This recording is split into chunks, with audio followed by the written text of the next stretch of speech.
I'm architect Seerath Verma from Out of the Box Designs, and today I'm going to show you a residence designed by us on a 50 feet by 90 feet plot, and it is all about luxury and nature.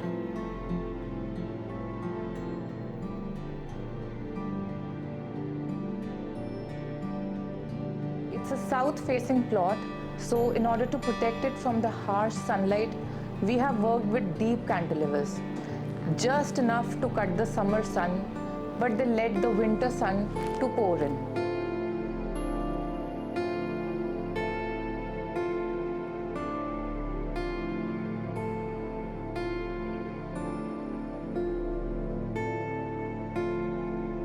The planning of the house is open and the movement is all free-flowing.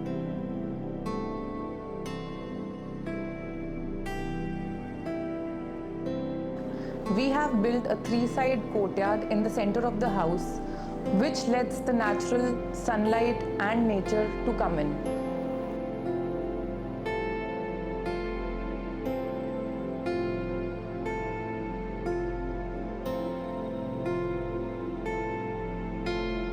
So the house is built in the sense that the clients, they don't just live in this house, but they enjoy each and every day of their life.